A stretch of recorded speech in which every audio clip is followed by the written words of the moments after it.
বন্ধুরা, আপনারা সবাই জানেন 2026 সালে পশ্চিমবঙ্গের বিধানসভার ভোট ছিল। দুটো পর্যায়ে ভোটটা কমপ্লিট হয়ে গেছে। প্রথম পর্যায়টি ছিল 23শে এপ্রিল 2026 আর দ্বিতীয় পর্যায়ের ভোট ছিল 29শে এপ্রিল 2026। আপাতত দুটো ভোটই কমপ্লিট। 4 তারিখ অর্থাৎ মে মাসের 4 তারিখে আমাদের অপেক্ষা করতে হবে কে জিতছে। যাই হোক বন্ধুরা, ভোট তো কমপ্লিট হয়ে গেছে। আমরা সবাই ইতিমধ্যেই একটা হিন্টস আসতে শুরু করেছে। তা বলে টিএমসি দল ওরা জিতছে, ওনারা বলছে, ওই দলটি বলছে যে আমরাই আবার চতুর্থবারের জন্যে বিধানসভায় আসছি। খুব ভালো কথা। তো একটা মিথ্যা কথা কেন বলবো? মিথ্যা কথাটি হলো উদয়নারায়ণপুরে বলরামপুরে একটা বুথে এক বৃদ্ধের মৃত্যুকে কেন্দ্র করে ভোটটা ছিল 29শে এপ্রিল 2026। সেই দিন ওই বৃদ্ধ মানুষটি ভোট দিতে গিয়েছিলেন। তো অভিষেক ব্যানার্জি উনি দাবি করছেন যে তার এক্স হ্যান্ডেলে দাবি করেছে যে বৃদ্ধের মৃত্যু হয়েছে, কেন্দ্রীয় বাহিনীর ধাক্কাতে নাকি এই বৃদ্ধের মৃত্যু হয়েছে। এবং উদয়নারায়ণপুরের যে তৃণমূল প্রার্থী সমীর পাজা, তিনিও কি বলেছেন সেটাও শোনাবো। আর অরিজিনালি কি ঘটনা ঘটেছে তার সিসিটিভি ফুটেজ এখানে আমি দেখাচ্ছি। আপনারাই বিচার করুন যে কে মিথ্যে কথা বলছে। অরিজিনাল যে ঘটনাটা ঘটেছে তার সঙ্গে এনারা যে মন্তব্য করেছে তার কি কোনো সাদৃশ্য খুঁজে পাচ্ছেন? যদি সাদৃশ্য খুঁজে পান তাহলে প্লিজ একটা কমেন্ট এখানে রেখে যাবেন। আর আসল ঘটনাটা দেখলে আপনারা কিন্তু চমকে যাবেন যে কে মিথ্যে কথা বলছে। তো দেখুন এই ফুটেজটা, আর কে কি বক্তব্য রেখেছে সেটাও শুনুন। বাবা ভোটটা দিয়ে দিশাহারায় পরে যখন ক্যাম্প থেকে যখন বাইরে বেরোতে পারছে না, অসুস্থ ব্যক্তি একটা আছে, তাকে ধরতে হয় একজনকে। সেই অবস্থায় সিআরপিএফ ধাক্কা মারতে মারতে তাকে বুথ থেকে বাইরে বার করে দেয়, গেটের সামনে পড়ে যায়, পড়ে গিয়ে স্পটে মারা যায়। একটা অমানবিক, একটা খুনি সিআরপিএফ কেন্দ্রীয় বাহিনীর জন্য আজকে একটা মানুষের প্রাণ চলে গেছে।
চলে যান।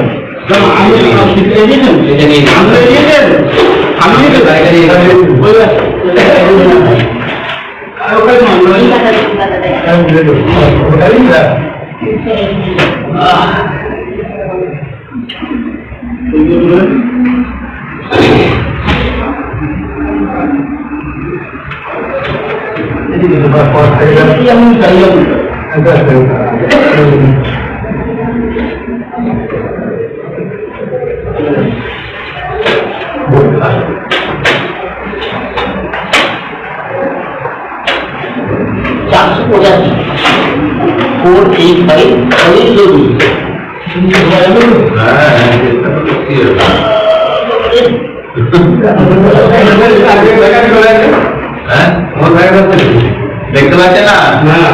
বাদিকের এখন লিঙ্গের গোনাগুলো আছে সেগুলো তো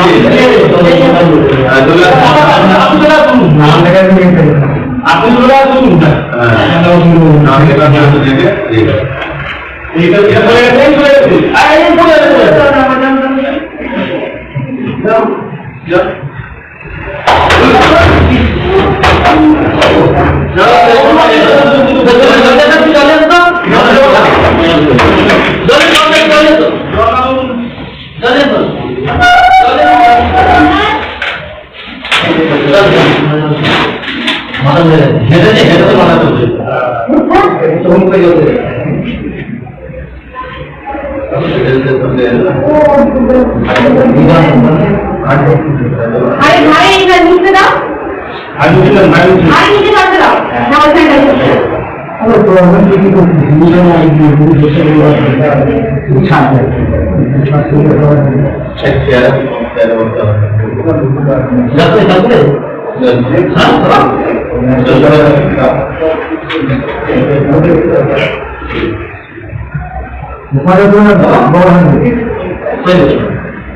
सारी जय वतन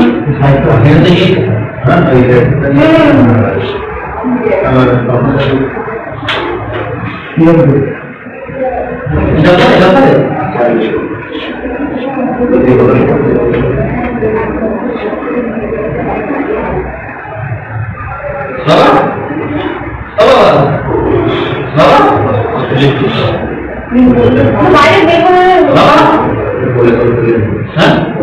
तुझे डॉग बाइक में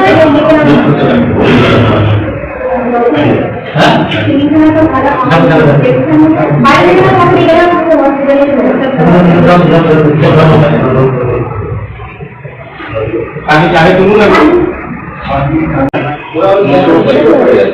বাইরে চলে যাবে